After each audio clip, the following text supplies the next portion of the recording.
मुझे पहला ख्याल यही आया कि मैंने उससे वो सवाल करके फाहिश गलती की थी, क्योंकि आतिशगीर बमों के बारे में ये बात मुझे संदल खान ने बताई थी। कंदूर खान ने उस वक्त तक बमों के बारे में जुबान नहीं खोली थी, मगर अगले लम्हे मुझे याद आ गया कि सिबगतुल्लाह ने हम चारों की कारकर्दगी की तारीफ करते हुए बमों के उस जखीरे को पाइंदा गुल के आदमियों से बचाए रखने का खुसूसी जिक्र किया था। मैंने कहा, रात है, सरदार सिबगतुल्लाह ने बताया था, वरना मुझे मालूम ही नहीं था कि तुमने हमें किस मकसद के लिए वहां रोक के रखा था। उसके चेहरे के तने हुए अजलात यकलक थे, ढीले पड़ के।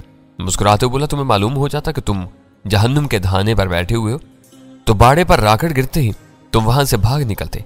तुम्हारी बेखबरी ही का कमाल था कि तुमने आखिर तक वो मोर्चा नहीं छोड़ा। उस राकट ने बाड़े के एक हिस्से को तबाह कर दिया था, मगर वो जखीरा महफूज रहा। अगर राकट उसे भी लपेट में ले लेता तो बहुत भयानक तबाही फैल जाती।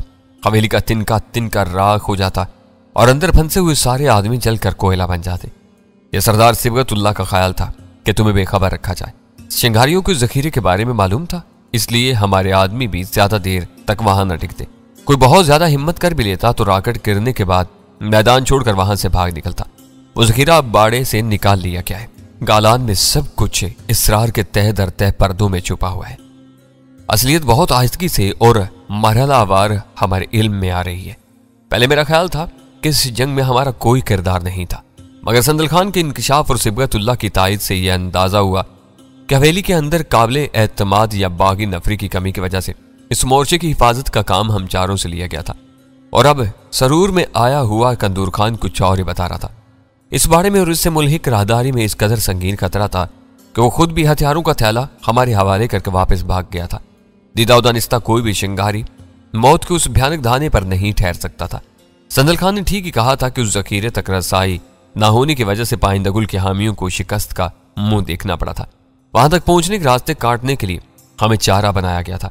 यही वजह थी कि हमारी तरफ से साजिश में शिरकत का खुफिया इशारा मिलते ही सिबगतुल्लाह ने गालान के गिर्द छुपे हुए बागियों को तेजी से हरकत में लाकर अगली ही सुबह हवेली पर धावा बोल दिया था। कंदूर खान के बयान ने आखिरकार उस कहानी को मुकम्मल करके मेरी ज़हनी खलश बिल्कुल दूर कर दी। थोड़ी देर ही गुजरी होगी, कुछ फासले पर नशीब से एक आध मुतहरक धब्बा नमूदार हुआ। फिर उसने बोरियों वगैरह से लदे हुए खच्चरों की एक कितार की सूरत इख्तियार कर ली। मैंने कंदूर खान को इस तरह मुतवज्जा किया तो उसके मुंह से बेख्तियार तशक्कुर अमेज कलमात निकल पड़े और मैं हैरत से उसका मुंह देखने लगा। यहाँ खुराक खत्म होने वाली थी। मेरी इस्तफसार तलब निगाहों को पढ़कर उसने बताया, मैदानी मुंडेरों से गाड़ियां लौट आई हैं, इन खच्चरों पर खाने का सामान आ रहा है। सरदार सिबगतुल्लाह को बहुत बेचैनी से इस कारवां की आमद का इंतजार था। अभी थके हुए खच्चर दूर हैं और चलकर इसे खुशखबरी सुनाते। हम लोग खुद भी ज्यादा देर तक बाहर रहने के मूड में नहीं थे, इसलिए फौरन ही उठ खड़े हुए। इधर से ऊपर आने का कोई रास्ता है? तेज कदमों से उसके साथ चलते हुए मैंने सवाल किया। हम लोगों को तो किसी और रास्ते से ऊपर लाया गया था जो बस्ती से होकर हवेली की तरफ आता है। अब तुम दोस्त हो, इसीलिए तुम्हें यह बताने में कोई हर्ज नहीं है कि गालान के बुलंदी से नीचे आने जाने के कई आसान रास्ते हैं जिनसे लोग पैदल और खच्चरों पर सवार होकर आते जाते रहते हैं।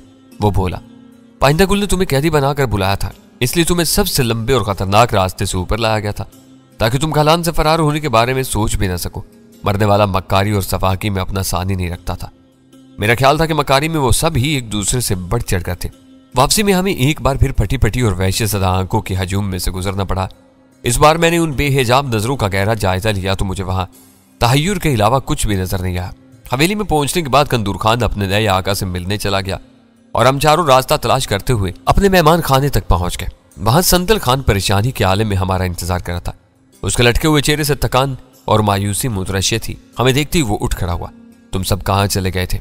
मैं कब से नए कपड़ों के साथ तुम्हारा इंतजार कर रहा हूँ, उसने शिकवा किया। हम कंदूर खान के साथ बाहर खुली फिजा में गए हुए थे। मैंने उसे बताया, मेरे साथ बदमाशी शुरू कर दी गई है। वो चिल्ला कर बोला, मैं एक एक से पूछता फिर रहा हूँ, लेकिन किसी ने मुझे ये नहीं बताया कि तुम लोग कंदूर खान के साथ बाहर निकले हो।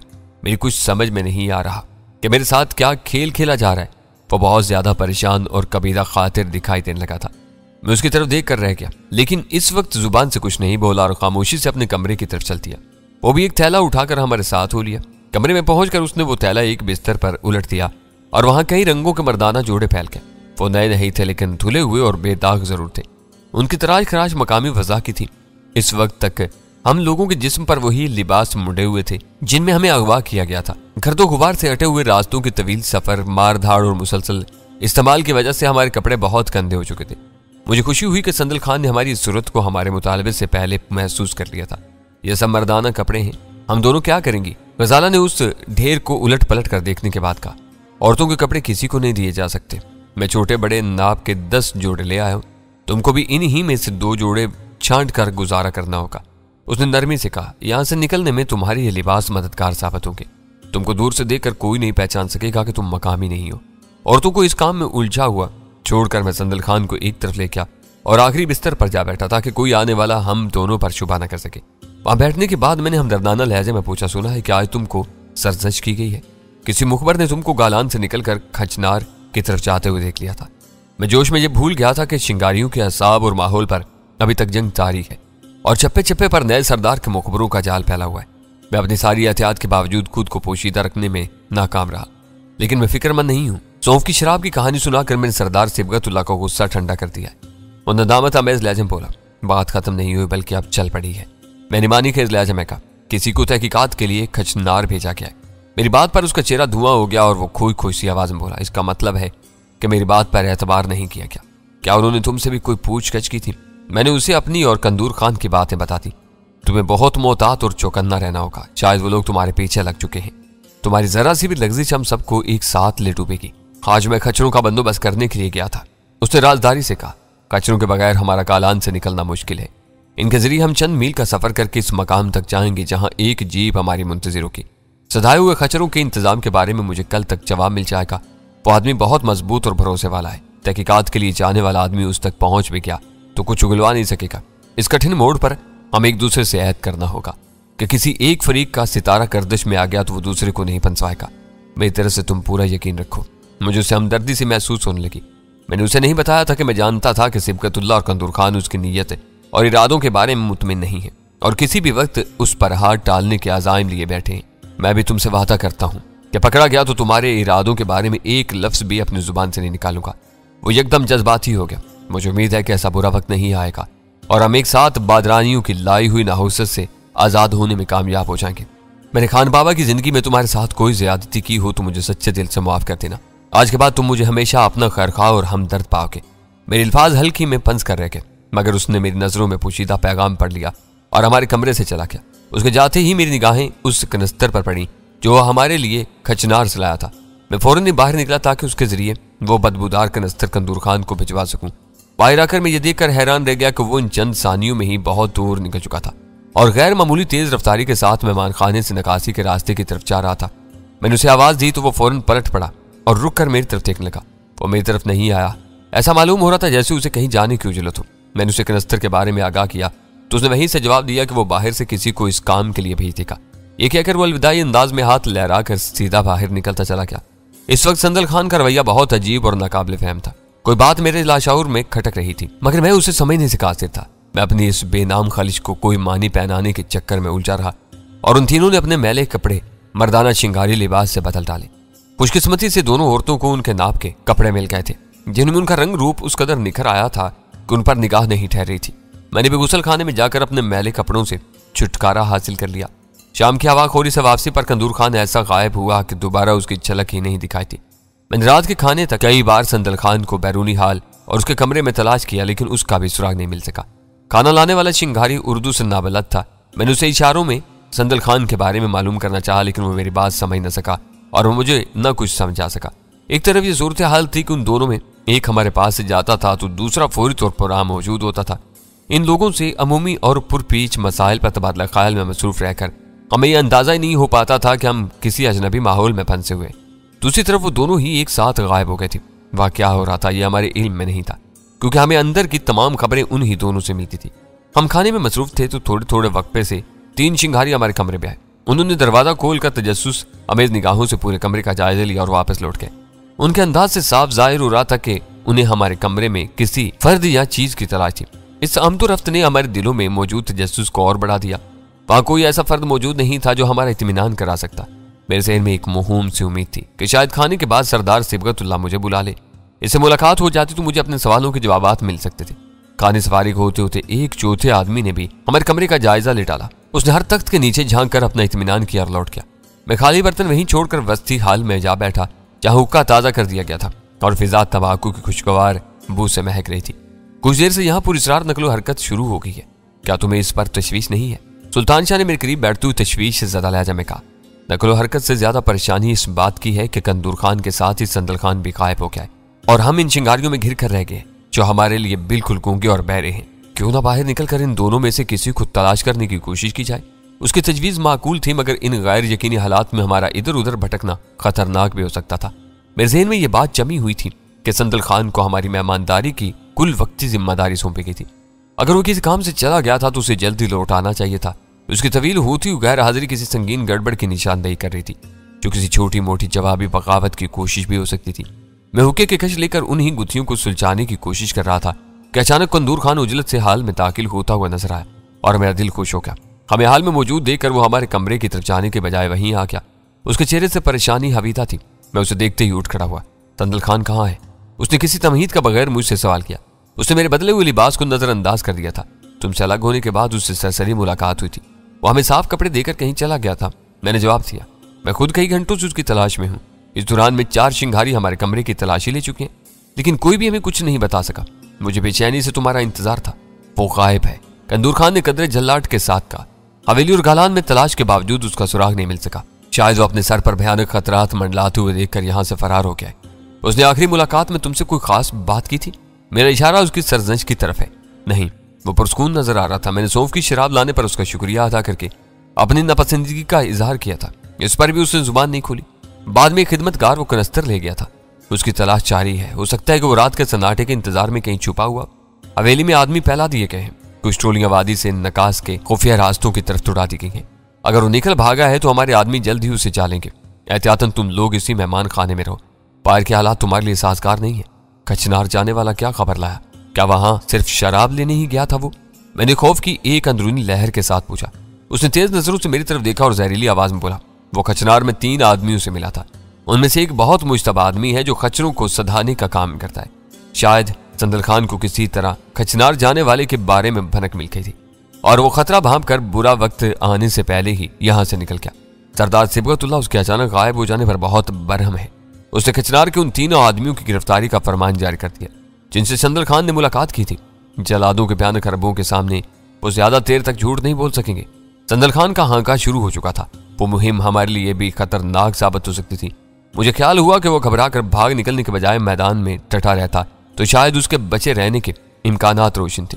टोपोशी या फरार की राह इख्तियार करके उसने खूनी भेड़ियों के गोल को अपने पीछे लगा लिया था, लेकिन वो इन्हीं ही पहाड़ों में पला बड़ा था और अपने लोगों की फितरत से बहुत अच्छी तरह वाकिफ था। मेरे ख्याल के बरक से यह भी हो सकता था कि सिबगतुल्लाह के आदमी बाला ही बाला खच्चर सधाने वाले खचनारी को पकड़कर अपने तशद्दुद का निशाना बनाते और उसकी जुबान से सच सुनते ही संदल खान को बेखबरी में दबोच लेते। इस सूरत में वो कोई मुजाहमत किए बगैर अपने मुखालफों के सफाकाना अजाइम की भेंट चढ़ जाता और कोई उसका पुरसाने हाल न होता। कंदूर खान उजलत में था। मुझसे मालूमात हासिल करने और अपनी हदायत देने के बाद वो वहां रुका नहीं। जिस रफ्तार से आया था उससे ज्यादा तेजी के साथ वापस चला गया। हम लोग जब तक जागते रहे मुझे ये उम्मीद रही कि किसी भी लम्हे सिबगतुल्लाह की तरफ से बुलावा आ सकता है, लेकिन बाहर किसी के कदमों की चाप नहीं गूंजी और हम नींद की आगोश में चले गए। अगला दिन उससे कहीं ज्यादा बेचैनी, बेयकीनी और तजब्जुब के आलम में शुरू हुआ। मुझे अफसोस हो रहा था कि मैंने कंदूर खान से संदल खान की जगह उर्दू जानने वाले किसी और चिंगारी की बंदोबस्त की बात क्यों नहीं की। और रवाबत खत्म होने के बाद हम अपनी गर्दोपेश से बिल्कुल बुरी तरह कट कर रह गए थे। इस वक्त हमारी कोफ्त और तशवीश में मजीद इजाफा हो गया जब उस मेहमान खाने के कमरों में भी वहशतनाक चेहरों और बड़ी बड़ी पगड़ियों वाले नीम मुहज्जब चिंगारी आने लगे। उनकी वजह से हम अपने कमरे में महबूस होकर रह गए। शाम होने तक बकिया 5 कमरे आबाद हो चुके थे और हवेली का वो हिस्सा चिंगारियों की ऊंची और नामानूस आवाजों के साथ ही वहशियाना कहकों से गूंजने लगा था। इन लोगों के आ जाने की वजह से खिदमतकार बहुत ज्यादा मसरूफ हो गए थे, या फिर वो अपने लोगों के आ जाने के बाद हमें नजरअंदाज कर रहे थे क्योंकि उनकी आमदोरफ्त का सिलसिला भी मादूम हो चुका था। इन वहशियों में गिरकर मैं एक लम्हे के लिए भी नहीं सो सकूंगी। गजाला ने शाम को खौफजदा आवाज में कहा, हर बिस्तर के साथ मौजूद शराब की बोतल इन्हें आपे से बाहर कर सकती है। हमारी एहतियात के बावजूद उन्हें मालूम हो चुका होगा कि इस कमरे में 2 शहरी औरतें भी हैं। ऐसा न हो कि तजस्सुस या बदमस्ती से मगलूब होकर कोई रात में यहाँ घुस आए। पता नहीं तुम इतनी बोधी क्यों बन रही हो? फिरा ने काटदार लहजे में कहा, ये लोग हमें भून कर नहीं खा जाएंगे। तुम ये क्यों भूल रही हो कि हम चारों भी सरदार के मेहमान बल्कि मुअज्जज मेहमान हैं। ये लोग अपने सरदार के मेहमानों के साथ किसी बदसलूकी की जुर्रत नहीं कर सकेंगे। इस छत के नीचे ये मुसल्ला शिंगारी बिल्कुल बेजर है। मैं ये कहना चाह रही थी कि हमें इस मेहमान खाने की बजाय पुराने कमरे में मुंतकिल कर दिया जाए तो शायद हम सुकून से रह सकेंगे। गजाला ने बेबसी के साथ मेरी तरफ देखते हुए कहा, अव्वल तो यहाँ कोई ऐसा शख्स नहीं है जिससे मैं इस बारे में बात कर सकूं। कंदूर खान आ भी जाए तो वो इस बात का बुरा मान सकता है कि हम उसके हम वतनों को हकीर और नाकाबिले बर्दाश्त समझते हैं। इन लोगों को इस मेहमान खाने में रखा जा रहा है तो ये जरूर इस वादी के मुअज्जिजीन में शुमार होते होंगे। मुअज्जिजीन? सुल्तान शाह ने सर झटकर जहर खान लहजे में कहा, तुमने इन मुअज्जिजीन का हाल देखा है? कपड़े मैले कुचैले और शायद बदबूदार है, बड़े को नाखनों में मैल भरा हुआ है, अखर लहजे में इस तरह जोर जोर से बोल रहे हैं जैसे एक दूसरे को गालियां दे रहे हो। कालान में रहने वाले इनसे बहुत बेहतर हैं, चंद रोज में तुम इनसे भी मानूस हो जाओगे। मैंने मुस्कुरा कर कहा, चंदल खान के साथ फरार होने के इम्कानात खत्म हो चुके हैं, अब हम सिबगतुल्लाह की मर्जी से ही यह वादी छोड़ सकेंगे। दुआ करो कि डैनी की चहेती जल्द अज जल्द इन लोगों के हाथ आ जाए, वरना हमारी मिट्टी पलीद होकर रह जाएगी। वीरा ने गजाला से मुखातब होकर कहा, जन्नत गुल का दीदार किए बगैर हम यहाँ से बाहर नहीं जा सकेंगे। जन्नत गुल? सुल्तान शाह ने हसरत से एक गहरा सांस लेकर कहा, मुझे हैरत है कि दुनिया की हर अजीब लड़की डैनी ही से टकराती है। लोग खरबूजे को काबू में करके छुरी का शिकार बनाते हैं, मैंने ये कहीं नहीं देखा कि कोई खरबूजा खुद लुढ़क कर छुरी पर आ गिरा। देखो ये कहानी क्या रंग दिखाती है, ये तुमसे टकराई हुई है। मैंने खिफत अमेज मुस्कुराहट के साथ वीरा की तरफ इशारा करके कहा, मेरा ख्याल है कि इससे ज्यादा अजीब लड़की रूह जमीन पर नहीं मिल सकेगी, ये भी तुम्हारे जरिए ही मेरे गले पड़ी है। सुल्तान शाह ने मुंह बनाकर बर्जस्तगी से कहा और हम सब शिंगारियों की तरह बेसाख्ता हंस पड़े। चंद लम्हों के लिए फिजा का बोझलपन दूर हो गया था। उस रात जब हम बिस्तरों पर दराज हो चुके तो कंदूर खान आ पहुंचा। मैंने बहुत तपाक से उसे खुशामदीद कहा, लेकिन उसने जवाब में किसी गर्मजोशी का मुजाहरा नहीं किया और खामोशी से मेरे पास आ बैठा। क्या बात है, आज तुम उदास और परेशान नजर आ रहे हो? मैंने आहिस्तगी से पूछा। मैं अपनी परेशानियां बहुत जल्द उन लोगों को लुटा दूंगा जो उनका सबब हैं, उसने सर्द मैरी से कहा। दोस्त बनकर दगा देने वाले खुले दुश्मनों से ज्यादा खतरनाक होते हैं, मैं इनको नहीं बख्शूंगा। तुम किसका जिक्र कर रहे हो? मैंने धड़कते हुए दिल के साथ पूछा। वक्त आने पर सब सामने आ जाएगा, उसने उसी बेअतनाई से जवाब दिया। इस वक्त मैं तुम्हारी खैर खबर लेने और यहाँ यही बताने आया हूँ कि संदल खान चिंगारा वैली से किसी चोर की तरह भागते हुए पकड़ा गया। खचनार का खचरों वाला भी इस वक्त हमारे कैद खाने में है, वो जल्दी सब कुछ उगल देंगे। इस बुरी खबर से मेरा दौरान खून यकबयक तेज हो गया, मगर मैंने बज़ाहिर पुरस्कून रहते हुए कहा, यह अच्छी बात है कि तुम्हारे मुजरिम तुम्हारे कब्जे में आ गए। ये तुम्हारा अंदरूनी मामला है। मुझे सिर्फ इतनी सी फिक्र थी कि संदल खान के गायब हो जाने के बाद यहाँ उर्दू जानने वाला कोई नहीं है। तुम किसी और का बंदोबस्त कर दो तो बहुत मेहरबानी होगी। ये नामुमकिन है। मुझे उसका लहजा रूखा महसूस हुआ। उर्दू जानने वाले बाहर के कामों पर गए हुए हैं। कालान में सरदार के अलावा सिर्फ मैं तुम्हारी बोली जानता हूँ, इसलिए यहाँ का चक्कर लगाने आया हूँ। तुम्हें खाने पीने की कोई शिकायत हो तो मुझे बताओ, मैं खिदमतगारों को समझा दूंगा। हमें हर तरह का आराम मुयस्सर है। किसी मकामी से बातचीत न होने की वजह से हम सब खुद को अकेला और अजनबी महसूस करने लगे। तुम भी बहुत ज्यादा मसरूफ नजर आने लगी हो, वरना तुम्हारे साथ बहुत अच्छा वक्त गुजरा था। मैं इस वक्त भी मुश्किल से वक्त निकाल कर यहाँ आया हूँ। ये चंद रोज सरदार सिबगतुल्लाह के लिए बहुत अहम है। कहीं भी जरा सी बेपरवाही हुई तो हमारी सारी मेहनत रायगां जा सकती है। सरदार से हमारी मुलाकात कब हो सकेगी? मैं अपने ज़हन में अटका हुआ दूसरा सवाल भी जुबान पर ले आया। क्यों? मेरे सवाल पर उसकी तेवरियां चढ़। ऐसी कौन सी बात है जो तुम मेरे बजाय सरदार सिबगतुल्लाह से करनी चाहते हो?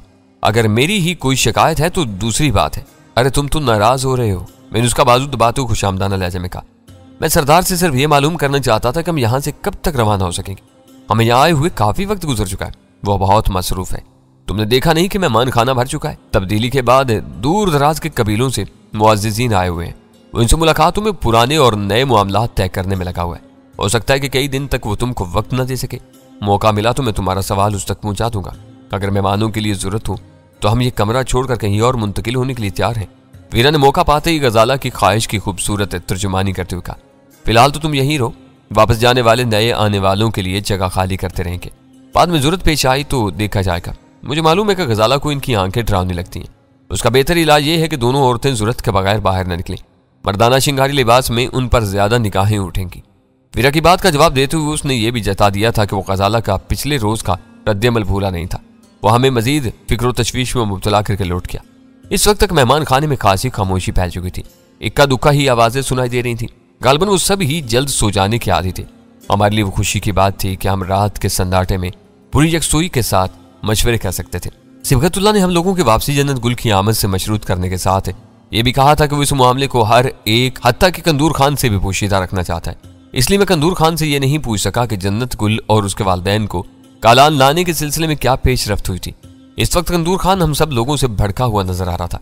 बातों बातों में सुल्तान शाह ने कहा, उसके लहजे में पहले जैसी गर्मजोशी और बेतकल्फी नहीं थी। वो सिर्फ अपने मतलब की बात कर रहा था। हो सकता है कि वो काम की ज्यादती के असरात हो। बगावत करना इतना मुश्किल नहीं होता जितना बाद के हालात को संभालना। मैंने जवाबन उन तीनों की तशवीश रफा करने के लिए बेपरवाही से कहा, संदल खान और खचरों वाले पर तशद्दुद हो रहा है। यह भी तो हो सकता है कि उनके मुंह से हमारे खिलाफ कोई बात निकल गई हो। उसके बाद बातें जो मानी थी जो हम पर भी लागू हो सकती हैं। इन बातों पर बहुत ज्यादा सर कपाना बेसूद है। यहाँ हम सभी ओखली में सर दिए बैठे हैं। आगे जो कुछ होगा उसका मुकाबला करना ही होगा। हमें अपनी तवानाइयां आने वाले वक्त के लिए महफूज रखनी चाहिए। सुल्तान शाह मुझसे उलझता रहा। वो सूरत हाल से इतना बेखबर नहीं था जितना खुद को जाहिर करता रहा। मैं उसे टालता रहा। वो रात हमारे लिए पिछली रात से ज्यादा भारी थी। तफक्कुरात अपनी जगह पर थे। गजाला बार बार चौंक रही थी। गुसलखानों वगैरह की तरफ जाने वाली राहदारी में वक्फे वक्फे से जारी रहने वाली आमदोरफ्त उसके असाब पर असरअंदाज हो रही थी। उसकी तसल्ली के लिए मैंने दोनों दरवाजों के खांचों में बलियां फंसाकर उन्हें अंदर से मुकफ्फिल कर दिया था, मगर फिर भी कोई गहरी नींद नहीं सो सका और वो रात ऊँघते और बातें करते हुए गुजर गई। सुबह सवेरे हमारे दरवाजे पर हल्का सा धमाका हुआ, फिर दरवाजा पीटा जाने लगा। हम चारों हड़बड़ाकर बिस्तरों से नीचे उतर आए। फिर बाहर से कंदूर खान की गुसीली आवाज आई। वह दरवाजा खोलने का मुतालबा कर रहा था। मैंने दरवाजे से बली हटाकर पट खोल दिया। कंदूर खान मुझे पीछे धकेलता हुआ अंदर घुस आया। उसके पीछे 3 खूनखार शिंगारी भी अंदर आ गए। उनके हाथों में मैगजीन चढ़ी हुई क्लाशिंकोफे मौत के कहके उगलने के लिए तैयार थी। इन सब के तेवर बहुत जारहाना और खतरनाक नजर आते। बाहर चलो। कंदूर खान मेरे सीने पर हाथ मारकर नफरत अमेज आवाज में पुनकारा। मैं सरदार सिबगतुल्ला शिंगारी के नाम पर तुम चारों को गिरफ्तार कर रहा हूं। तुम में से जिसने भी चू चरा की उसे भून डाला जाएगा। मेरी जुबान खुश्क होने लगी। गजाला, वीरा और सुल्तान शाह के चेहरों के रंग फक हो गए थे। उन तीनों ने कंदूर खान के हुक्म के बगैर मशीनी अंदाज में अपने हाथ ऊपर उठा लिए थे। कंदूर खान की आंखों में इस वक्त कहर और नफरत के शोले लपक रहे थे। मुझे महसूस हुआ कि मैंने जरा भी जुबान खोली तो वैशी अपने आदमियों को फायर करने का इशारा दे देगा। वो बिल्कुल ही बदला हुआ और किसी खूनी दरिंदे से मुशाबा नजर आ रहा था। मैं सर झुकाकर खामोशी से खुले हुए दरवाजे की तरफ बढ़ गया।